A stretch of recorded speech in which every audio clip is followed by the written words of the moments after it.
चला नमस्कार मित्रांनो, फायनली जानेवारीमध्ये आलेली ॲडव्हर्टाइजमेंट ची एक्झाम डेट फायनली रेल्वेने अनाउन्स केलेली आहे, ती म्हणजे 27 नोव्हेंबर.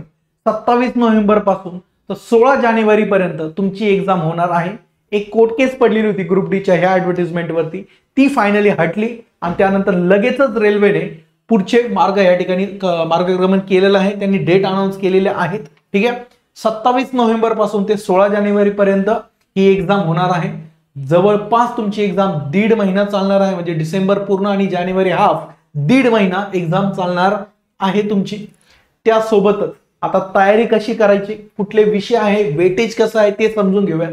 बघा, सायन्सचं वेटेज खूप चांगलं आहे. इथं जीके नाही आहे बरं का, इथं सांगतो तुम्हाला, हे सायन्स आहे. सायन्स, जनरल सायन्स, याच्यामध्ये कोर, फिजिक्स, केमिस्ट्री, बायोलॉजी वरती क्वेश्चन्स पडणार आहे तुम्हाला. त्यामुळे जास्त फोकस तुम्हाला याच्यावर करायचा आहे.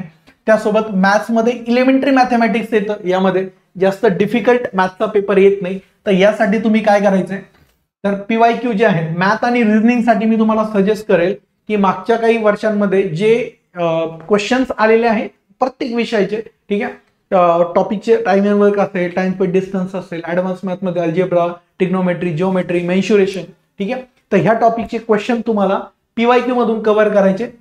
त्या सब्जेक्टसाठी मॅथ असेल, रिझनिंग असेल, ठीक आहे. रिझनिंगचं वेटेज बघा चांगलं आहे, सगळ्यात जास्त रिझनिंगचं वेटेज आहे. चांगली गोष्ट आहे. हे जे रिझनिंग आहे हे सिलेक्शन देऊ शकतं तुम्हाला. रिझनिंग आणि सायन्स या दोन गोष्टीवर तुम्हाला जास्त काम करायचे. त्यासोबतच इथं सायन्स आहे सर, इथं GK, मग इथे काय विचारणार, इथं मोस्टली तुम्हाला फोकस असेल करंट अफेअरवर. ठीक आहे, तर करंट अफेअर्स मोस्टली विचारलं जाईल तुम्हाला ह्या ठिकाणी. ठीक आहे, तर त्याच्यावरती जास्त फोकस करायचं आहे. जीकेची हार्डली क्वेश्चन्स येतील, most of the question current अफेअरवर. ठीक आहे, 20 क्वेश्चन आहे 20 मार्क्ससाठी. असं टोटल बघितलं तुम्ही 30 आणि 20 50 आणि हे 50 100 मार्क्सचा या ठिकाणी तुमचा पेपर असणार आहे. आणि टाइम म्हणायला गेला तर 90 मिनिटाचा टाइम मिळणार आहे तुम्हाला. तुमच्या आता या ठिकाणी बघा, तुमच्या डेट तुम्हाला कळायला लागतील, कारण की 27 पासून पेपर आहे. तर माझ्या मते आज किती तारीख, 22, एक उद्यापासून तुम्हाला हॉल तिकीट त्या ठिकाणी मिळायला लागतील 27 तारखेला, ज्या मुलांचे पेपर आहेत त्या मुलांसाठी. ठीक आहे, यासोबतच सायन्सला जर तुम्ही अजून काहीच केलं नसेल, जर तुमची एक्झाम डेट लेट असेल, तर तुम्ही लुसेंट GK यूज करू शकता. त्यातलं त्यात जे सायन्सचं बुक आहे, लुसेंटचं सेपरेट सायन्सचं बुक आहे, ते तुम्ही घेऊ शकता लुसेंटसाठी, GK साठी सॉरी. तर सेपरेट GKचं बुक, ठीक आहे, जे सायन्स साठी अवेलेबल आहे लुसेंटचं, ठीक आहे, ते वापरू शकता. त्यासोबत तुम्हाला वाटलं की सर मॅथ्स आणि LR ची तुम्ही व्हिडिओमध्ये ऑनलाईन प्रॅक्टिस करून घ्या, तर तुमचं या ठिकाणी तुम्हाला इच्छा असेल की आम्ही याचे प्रॅक्टिस सेट हे YouTube वरती घ्यावेत फ्री ऑफ कॉस्ट ह्या चॅनल वरती, तर तुम्हाला कॉमेंटमध्ये सांगायचंय. ठीक आहे, कमेंटमध्ये सांगायचंय की तुम्हाला प्रॅक्टिस सेट पाहिजे सर. ठीक आहे, प्रॅक्टिस सेट म्हणून कॉमेंट करा.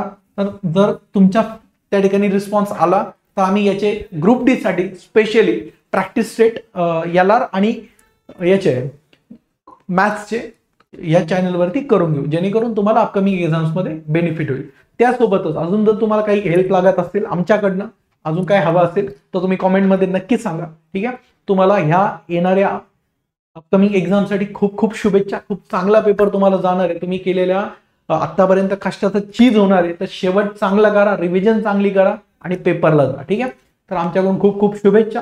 धन्यवाद. भेटूयात आपल्या नेक्स्ट व्हिडिओमध्ये. तोपर्यंत बाय, टेक केअर.